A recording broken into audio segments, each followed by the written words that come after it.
అన్న నమస్తే. నమస్తే అన్న. రేవంత్ రెడ్డి గారిని పర్సనల్గా మీ సమావేశాలను ఎందుకు అడ్డుకుంటున్నారు అన్న? రేవంత్ రెడ్డి గారికి నాకు అంటే చాలామంది అడిగారు ఈ ప్రశ్న, చాలామంది అంటూ ఉన్నారు. నాకు రేవంత్ రెడ్డి గారికి అయితే అడ్డుకొని లేకుంటే పర్సనల్గా ఆయన ఇన్వాల్వ్ అయ్యి నా మీటింగ్స్ని క్యాన్సిల్ చేసిన అంత అవసరం అయితే ఏం లేదు. కానీ ప్రవీణ్ పగడాల గారి విషయంలో నేను ఏదైతే యుద్ధం చేస్తూ ఉన్నానో, ఏదైతే ఫైట్ ఇస్తూ ఉన్నానో ఆ విషయంలో మొన్న హరారా కలాపంలో ఒక మీటింగ్ పెట్టినప్పుడు మిగతా వాళ్ళందరికీ మీటింగ్స్ ఇచ్చారు, కానీ రఘుముద్రి పీటర్ నాయుడు అనే ఒక వ్యక్తి మీటింగ్ చేస్తూ ఉన్నాడంటే ఎక్కడో లా అండ్ ఆర్డర్ ఇష్యూ వచ్చేస్తూ ఉన్నాయి అని చెప్పి నేను రేవంత్ రెడ్డి గారిని కూడా ఎక్కడ కూడా నేను పర్సనల్గా మాట్లాడి పర్సనల్గా అటాక్ చేసి లేకుంటే అబ్యూజివ్గానో క్రిటిసైజ్ కానీ ఎక్కడ కూడా చేసిన స్టేట్మెంట్స్ లేవు.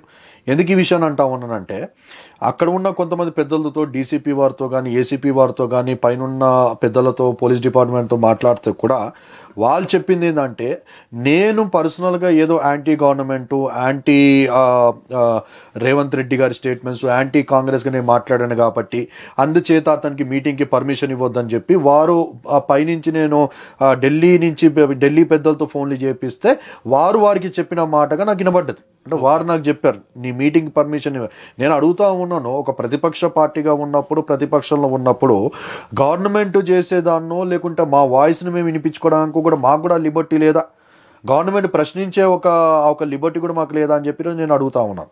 ఇది ప్రజలందరూ గమనిస్తూ ఉన్నారు. అయితే రేవంత్ రెడ్డి గారికి నాకైతే పర్సనల్గా ఏం లేదు. I like him as a brother. పర్సనల్గా ఆయన అంటే నాకు అభిమానమే.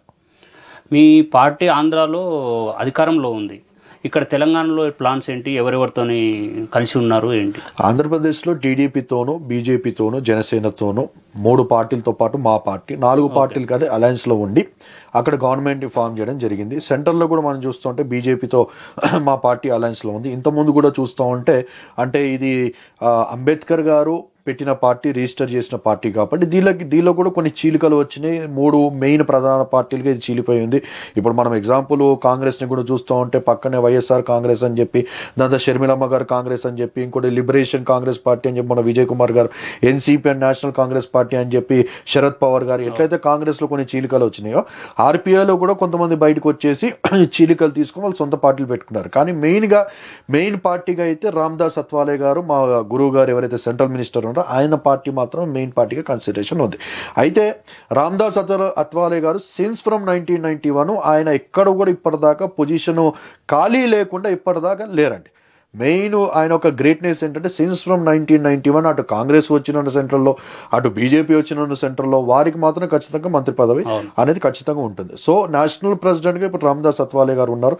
సో ఇప్పుడు సెంట్రల్లో బీజేపీ ఉంది కాబట్టి ఇప్పుడు బీజేపీతో మేము అలయన్స్లో ఉన్నాం. ఒకళ్ళు రేపన్నాడు ప్రభుత్వాలు మారితే మా ఒక కెప్టెన్ రామ్దాస్ అత్వాలే గారు వారు ఏ నిర్ణయం తీసుకుంటారో దాన్ని బట్టి కట్టుబడి మేము బీజేపీతో కలిసి స్థానిక సంస్థల ఎలక్షన్లో పోటీ చేయబోతున్నారు. అయితే మనము రాజకీయాలను ఎట్లా చూడాలంటే నేషనల్ రాజకీయాలు అనేది అవి వేరేగా కనబడుతూ ఉంటాయి. కానీ మనము స్టేట్కి వచ్చినప్పుడు స్టేట్ పాలిటిక్స్, ప్రాంతీయ పార్టీలు అనేవి ఉంటాయి కాబట్టి ప్రాంతీయ పార్టీలు దాంతో మళ్ళీ మనము గ్రౌండ్ లెవెల్కి వెళ్ళిపోయినప్పుడు మీరు అన్నట్టు స్థానిక ఎలక్షన్స్ వచ్చినప్పుడు సో దాని యొక్క క్యాలిక్యులేషన్స్, దాన్ని బట్టి ఆ ఒక వ్యూహాలు కానీ ఆ ఒక ఎత్తుకు పై ఎత్తులు కానీ చేయడం అనేది జరుగుతుంది. గ్రామ స్థాయిలో ఎలా తీసుకెళ్దాం అనుకుంటున్నారు మీరు పార్టీని? ఫస్ట్ స్టార్టింగే మేము గ్రామ స్థాయి నుంచి బూటు క్యాడర్ నుంచి దాన్ని తీసుకొని రావాలని చెప్పి మేము ఆలోచున్నాము. సో ఈ యొక్క వేదిక నుంచి, ఈ యొక్క మీడియా ఛానల్ నుంచి నేను పిలుపునిస్తూ ఉన్నది. బిఎస్పీ పార్టీ కూడా అది కూడా స్టార్టింగ్ అంబేద్కర్ గారితోనే ఉండే, అంబేద్కర్ గారు పెట్టిన నుంచి దానిలో నుంచి బయటకు వచ్చిన వ్యక్తే కాంశీరామ్ గారు. సో బిఎస్పీకి ఉన్న ఏదైతే ఏనుగు గుర్తుందో అది యాక్చువల్గా మా పార్టీకి ఉండేది. యాక్చువల్గా ఆర్పీఐ వాళ్ళు దాన్ని తీసేసుకొని క్లెయిమ్ చేశారు. కానీ ఆర్పీఐ పార్టీ, బీఎస్పీ పార్టీ రెండు చూస్తూ ఉంటే రెండు ఒక ఉద్దేశాలు, సిద్ధాంతాలు, ఐడియాలజీ అనేది సేమ్ అంబేద్కర్ గారిని బేస్ చేసుకుని ముందుకెళ్తా ఉన్నాం. సో ఈ వేదిక నుంచి నేను పిలుపునిస్తా ఉన్నా ఏంటంటే ఆల్మోస్ట్ చాలా మంది జాయిన్ అవుతా ఉన్నారు. బీఎస్పీ నుంచి కూడా, కాంగ్రెస్ నుంచి జాయిన్ అయ్యారు, టీఆర్ఎస్ నుంచి జాయిన్ అయ్యారు, బీజేపీ నుంచి జాయిన్ అవుతా ఉన్నారు, వైసీపీ నుంచి షర్మిల గారు వదిలిపెట్టి వెళ్ళిపోయిన పార్టీలో వాళ్ళు మాకు ఎవరు లేరు ఇంజన్ అని చెప్పి అనుకున్న వారు కూడా మా పార్టీలో జాయిన్ అవుతా ఉన్నారు. సో ఈ వేదిక నుంచి నేను కూడా పిలుపునిచ్చేది దళిత్ ప్యాంథర్స్ కానీ దళిత్ గురించి పోరాడ వీరులు ఎవరైనా ఉంటే కూడా వారిని యొక్క వేదిక నుంచి నేను పిలుపునిస్తా ఉన్నాను. ఇప్పుడు రాబోయే ఎలక్షన్స్ ఏవైతే మనకు కనబడుతున్నాయి స్థానికంగా, ఇప్పుడైతే ఎంపీటీసీ, జెడ్పీటీసీలు మెయిన్ ఫస్ట్ రాబోతా ఉన్నాయి కాబట్టి ఆ ఎలక్షన్స్లో నిలబడాలని చెప్పి ఎవరైతే తృష్ణతో ఉన్నారో వారందరికీ ఒక గుడ్ ప్లాట్ఫామ్ అని చెప్పి I'm giving a call to them. Telangana BJP అగ్రనాయకులతో కిషన్ రెడ్డి అయితే బండి సంజయ్ అయితే వాళ్ళతో మీకు ఎలాంటి అనుభవం ఉంది? ఎట్లా? లాస్ట్ టైం అయితే ఎలక్షన్స్లో అన్నా మేమైతే ఓపెన్గానే వారికి మద్దతు ఇవ్వడం జరిగింది. కొన్ని స్థానాల్లో ఒక 12 నియోజకవర్గాల్లో అయితే మేము లాస్ట్ 23 డిసెంబర్ ఎలక్షన్స్లో కంటెస్ట్ చేసాము. ఈసారి మా ఒక మెయిన్ క్యాప్టెన్ మా ఒక ప్రెసిడెంట్ గారు ఏం చెప్తారో దాన్ని బట్టి మేము అలయన్స్లో ముందుకెళ్ళాలా, అలయన్స్ లేకుండా సింగిల్గా మేము వెళ్ళాలా. సింగిల్గా చూస్తే కూడా కొంతమంది చూస్తే ఇంట్లో అన్నం ఉండదు, ఇంట్లో నీళ్ళు ఉండవు తాగడం, కానీ మీసాలకైతే సంపన్న నూనె అన్నట్టు కనబడతా ఉంటుంది. సో ఆ విధంగా మేము అన్ని స్థానాలకి పోటీలోకి రంగంలో దిగుతాం అనేది మాకు లేదు. కానీ మా కెపాసిటీ, మా పొటెన్షియల్, మా యొక్క క్యాలిక్యులేషన్స్ బట్టి ఎంతవరకు మేము ఒక్క స్థానమైన నిలబడతాం, ఒక్క స్థానానికి నిలబడతాం.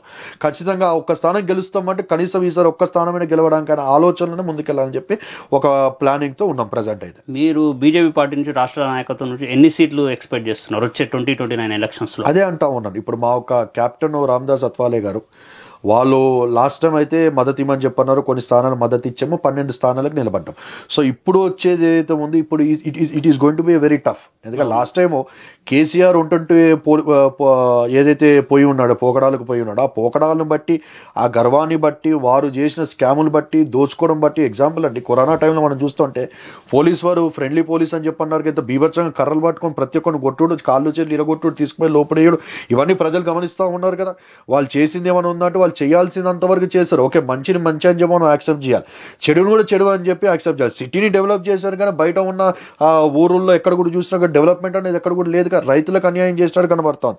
దాన్ని బట్టి లాస్ట్ టైం ఏమైందనంటే రేవంత్ రెడ్డి గారికి అది ప్లస్గా అయిపోయింది, మైలేజ్గా అయిపోయింది. కానీ ఇప్పుడు చూస్తూ ఉంటే వీళ్ళు మైనస్ చేసి ఉన్నారు, రేవంత్ రెడ్డి గారు కూడా చూస్తూ ఉంటే ఈసారి ఆయన కూడా మైనస్ చేసినట్టు కనబడతా ఉంది. ఇప్పుడు కేటీఆర్ను అరెస్ట్ చేస్తాము అని పుకార్లు వస్తున్నాయి, ఎంక్వైరీలకు పిలుస్తున్నారు. మరి అరెస్ట్ చేస్తారా? ఇద్దరు ఆడే డ్రామా అంటారా? ఏదంటే 100% డ్రామా అని చెప్పి అంటాను నేను. ఎందుకు ఈ విషయం అంటా ఉన్నానంటే, కొండపూర్ దగ్గర శ్రీ బాలా ట్రస్ట్ అని చెప్పి ఒకటి ఉంది. ఈ శ్రీ బాలా ట్రస్ట్ సుమారుగా 45 ఎకరాలు ఉంది. ఈ 45 ఎకరాలు దాని కాస్ట్ విలువ వచ్చి 7,000 కోట్లు. ఈ 7,000 కోట్లు ఇది ట్రస్ట్ అయితే, ట్రస్ట్కు జనరల్గా అంత పెద్ద భూమి కానీ భూమి ఎట్లా వస్తుందంటే ఇట్స్ ఎన్జిఓ అనుకుందాం. ఎన్జిఓ అన్నప్పుడు గవర్నమెంట్ నుంచి మేము ఏదో చేస్తున్నాం అని చెప్పి ప్రాజెక్ట్ని పెట్టుకుని ఆ భూమిని వాళ్ళ ఇన్ఫ్లుయెన్స్ బట్టి వాళ్ళు తెచ్చుకుంటారు, లేకపోతే గవర్నమెంట్కి ఎంతో కట్టి తెచ్చుకుంటారు. దానికి లీజ్ పీరియడ్ ఉంటుంది, 99 ఇయర్స్ లేకుంటే 100 ఇయర్స్ 50 ఇయర్స్ లీజ్ ఉంటుంది. ఇది అయిపోగానే ఇమీడియట్ గవర్నమెంట్ యొక్క రూల్ ప్రకారంగా, జియో ప్రకారంగా అంటే they need to take back the land. లేకుంటే ఆ ఒక ట్రస్ట్ని ఎవరు లేరంటే గవర్నమెంట్ దాన్ని స్వాధీనం చేసుకొని గవర్నమెంట్ త్రూ దాన్ని నడిపిస్తూ ఉంటాయి. కానీ ఇక్కడ ఏం జరుగుతూ ఉందంటే, ఈ 7,000 కోట్లు ఏదైతే ఉందో దాన్ని డైరెక్ట్గా ఒక ప్రైవేట్ వ్యక్తికి, ఒక ప్రైవేట్ సంస్థకి అమ్మేశారు. ఆ ప్రైవేట్ సంస్థ ఎవరిది? చుక్కా సురేష్. చుక్కా సురేష్ అనే వ్యక్తి ఏ కంపెనీకి ఎండీగా ఉన్నాడంటే ఫినిక్స్ అనే కంపెనీకి ఎండీగా ఉన్నాడు. ఫినిక్స్ కంపెనీ ఎవరిదో అంటే కేటీఆర్ది. కేటీఆర్కి సంబంధించిన బినామీ చుక్క సురేష్ గారు ఈ యొక్క 7,000 విలువైన 45 ఎకరాస్ భూమిని ఆయన కొనేసుకున్నాడు, ఆయన పేరు మీద రిజిస్టర్ అయింది. ఇప్పుడు అదే చుక్క సురేష్ గారు మనం చూస్తే మొన్న ఒక మీటింగ్లో రేవంత్ రెడ్డి గారు పక్కన కూర్చొని తొడ మీద ఇట్లా చెయ్యేసి ఇద్దరు మాట్లాడుకుంటా ఉన్నారు. అంటే దీన్ని ఏమనాలి నేను? ఈ డ్రామా కాదా? నువ్వు కొట్టినట్టు చేయి, నేను ఏడ్చినట్టు చేసినట్టు అని చెప్పి కనబడట్లేదా? మరి అదే బీఆర్ఎస్, బీజేపీ కాంగ్రెస్ రెండు ఒకటే అని చెప్పి బీఆర్ఎస్ కాంగ్రెస్ ఒకటి, బీజేపీ బీఆర్ఎస్ కాదు. ఇప్పుడు జరగబోయే ఎలక్షన్స్లో ఎలా ఉంటే మనకు తెలియదు, ఫ్యూచర్ మనము మనము చెప్పలేము. కానీ ఇప్పుడు ప్రజెంట్ సిచ్యువేషన్ మనం చూస్తూ ఉంటే మాత్రము బీఆర్ఎస్ కాంగ్రెస్ ఒకటిరా అని చెప్పి కనబడతా ఉంది. నువ్వు కొట్టినట్టు ఇప్పుడు రేవంత్ రెడ్డి గారు వచ్చే ముందండి ఎలక్షన్ టైంలో ఆ చెంచల్గూడ జైల్లో తండ్రికి, కొడుకుకి, కూతురికి, అల్లుడికి, నలుగురికి నేను డబుల్ బెడ్రూమ్ కట్టిస్తా అని చెప్పి అన్నాడు.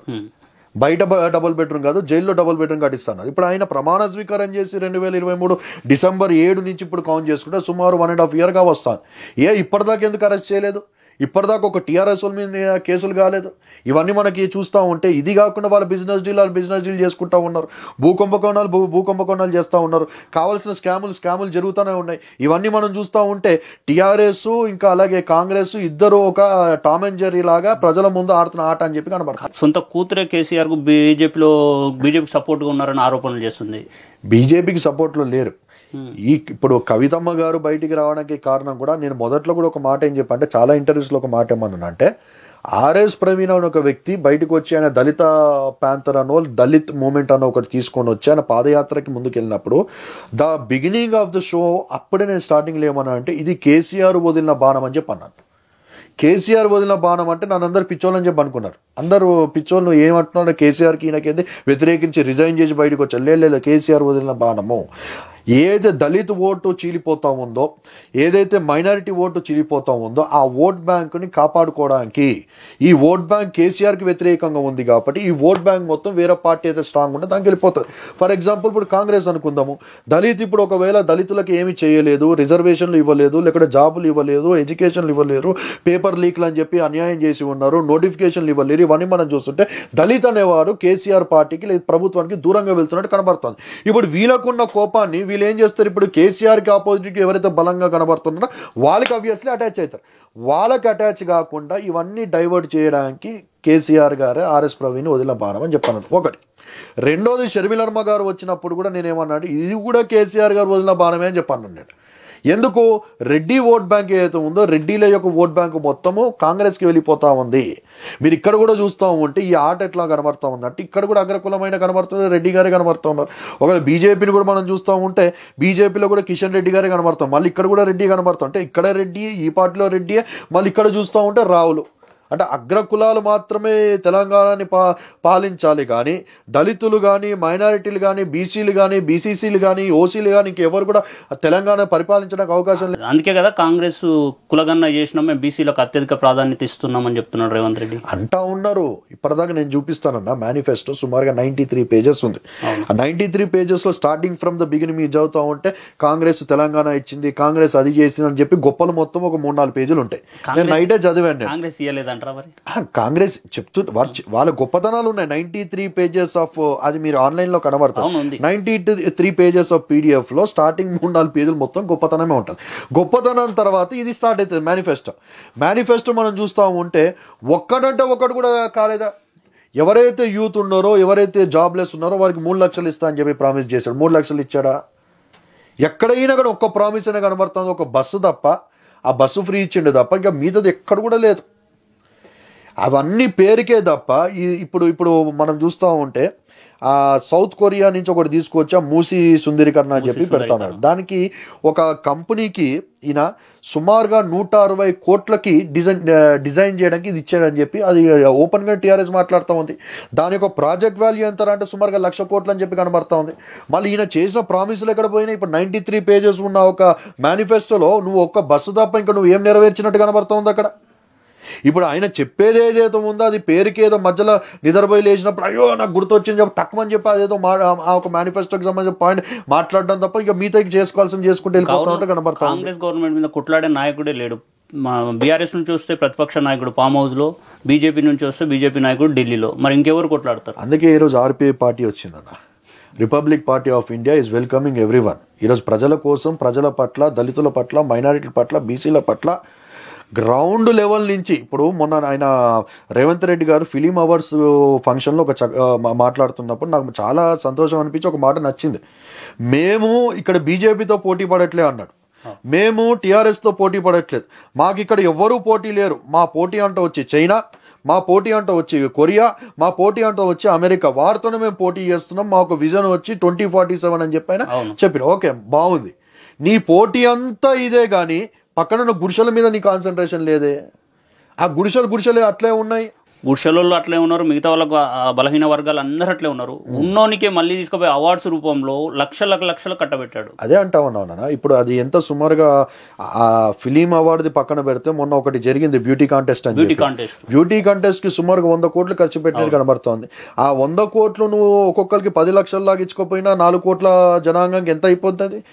వాళ్ళ అప్పులు కానీ వాళ్ళ జీవితాలు కానీ సెట్ కావా. నేను అదే అంటాను, నువ్వు ఎక్కడో చైనా కోసం, ఎక్కడో అమెరికా కోసం ఆలోచిస్తున్నావు కానీ ఈరోజు ఆర్పీఐ పార్టీ మాత్రం కింద ఉన్న బడుగు బలహీన వర్గాలకు అన్యాయంకి ఉన్న ఎవరైతే ఉన్నో వారి కోసం ఆలోచన చేస్తారు. అన్ని రాజకీయ పార్టీలు ప్రెస్ మీట్లతోనే సరిపెట్టుకుంటున్నాయి. ఒకప్పుడు తెలంగాణ అంటే ఉద్యమం, ఏ దానికైనా ఉద్యమం అనేది. ఈ మధ్య కాలంలో కవితనే మొన్న 1-2 సార్లు ఉద్యమం ఏదో స్టార్ట్ చేసినట్టుంది. ఎవ్వరు స్టార్ట్ చేస్తలేరు. మరి మీరేమైనా స్టార్ట్ చేసి భవిష్యత్తులో 100% మేము ప్రణాళిక సిద్ధం చేస్తున్నాం. మాకు ఇంకొక 3 years టైం ఉంది. ఈ 3 yearsలో అంటే రాత్రికి రాత్రి మనము మేడలు కట్టాలి, లేదా చెట్లు ఎక్కాలంటే అది కుదరని పని. మేము చేయాల్సిన ప్రయత్నం చేస్తున్నాం. అది పూర్తిగా ప్రజల యొక్క ఆధీనంలో ఉంది. ఎందుకంటే ఓట్ అనేది చాలా పవర్ఫుల్.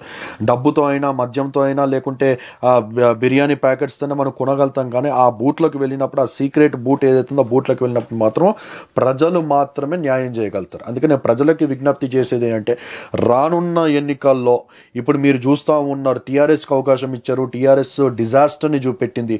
కాంగ్రెస్కి అవకాశం ఇచ్చారు, కాంగ్రెస్ ఆల్రెడీ 1.5 yearకే ఇంకా బ్లండర్స్ చూపెడతా ఉంది. కేటీఆర్ గారేమో ఏమైనా కట్టారు, కేసీఆర్ గారు ఏమైనా కట్టారంటే కట్టినని ఈయన కూలుస్తూ ఉన్నాడు. ఈయనేమో కట్టాలి, ఈయన కూల్చాలని పని పెట్టుకున్నారు. ఇక మధ్యలో మనం ఎందుకు ఇంకా వదిలేసి వెళ్ళిపోతాం? కేటీఆర్, కేసీఆర్, రేవంత్ రెడ్డి గారు వాళ్ళ అన్నతమ్ములు మాత్రమే ఉంటారు. మనం అందరం తెలంగాణ వదిలేసి ఆంధ్రాకో లేకుండా ఎక్కడ వెళ్ళిపోదాం. నేను అందుకే అంటా ఉన్నాను, ప్రజలైన వారు మీరు గమనిస్తూ ఉన్నారు కాబట్టి ఈసారి బడుగు బలహీన నిజంగా కేసీఆర్ గారి ఆ టైంలో నేను దళితుని ముఖ్యమంత్రి చేస్తా అని చెప్పి ఏదైతే మాట ఇచ్చినాడో, ఈసారి 110% ఆర్పీఐ పార్టీ నుంచి మేము ఒక ప్రామిస్ చేస్తా ఉన్నాం, దళితుని ఖచ్చితంగా ముఖ్యమంత్రి చేస్తాం.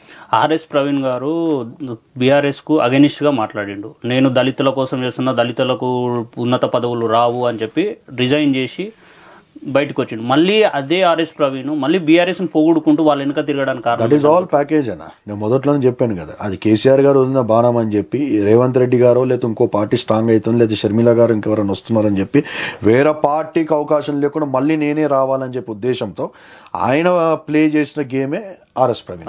100%. మీరు స్థానికంగా ఎక్కడి నుంచి పోటీ చేద్దాం అనుకుంటున్నారు 2029? నాది వచ్చి బేసిక్గా కుక్కడపల్లి అన్న. బార్న్ అండ్ బాటప్ అంతా బాలనగర్ కాబట్టి కుక్కడపల్లి నుంచి ఆల్రెడీ మా తమ్ముడు ఈజ్ అ కంటెస్టెడ్ ఎమ్మెల్యే 2018లో కంటెస్టెడ్ మాధవరం కృష్ణారావు గారు. దాని తర్వాత అక్కడ సుహాసిని గారు టీడీపీ నుంచి అప్పుడు అలయన్స్ విత్ కాంగ్రెస్ ఉన్నప్పుడు సుహాసిని గారు నిలబడ్డారు. దాని తర్వాత మేము ఇంకో పార్టీ నుంచి నిలబడ్డాం. So we are basically from Kukkadapalli కాబట్టి నా ఒక టార్గెట్ కుక్కడపల్లి ఉంటుంది.